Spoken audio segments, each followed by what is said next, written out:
think I would have put things differently, but I just might actually surprise you guys, is that I think that there are elements of what he said that have a nugget of truth in them. And what I mean by that is, he did mention absolutely at the very beginning, and whatever it was, March, April, we really had no idea what was coming at us, and we kind of had to do this to, save the hospitals. We didn't know what was going on. We needed to do things in a really precautionary way. We do know a lot more about how this disease acts and how things have been drawn out over the last several months.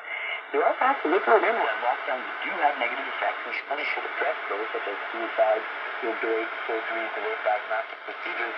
And the other thing is that we talk a lot about staying home. We keep hearing that over and over again. But the thing is that this ignores a huge swath of the population that gets occupational things in essential workplaces, such as factories, wood processing plants.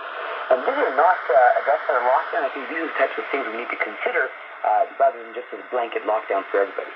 So, but he's saying, I guess he's saying that you can't lock down, that a lockdown is a mockdown because people are going to kind of color outside the line, so these things do not work.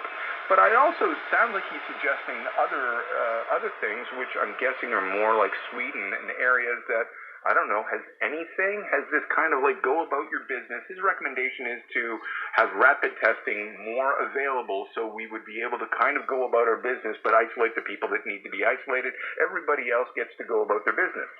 Yeah, and that's the opposite extreme, and I think that extreme obviously doesn't work either. We do have to consider at certain points in time, especially in the region that I'm in for, I think you guys are in Toronto, but in this region, like this really high incidence region, and some form of restriction had to happen at some point, otherwise our healthcare system here would have been completely overwhelmed. So, opening things up and letting her rip, I think, is also not the way to do it.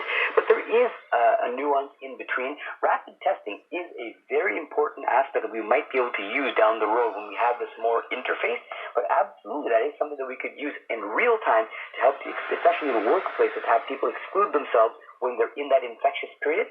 We just have to find a way so that public health is interfaced well with this and keep track of those results.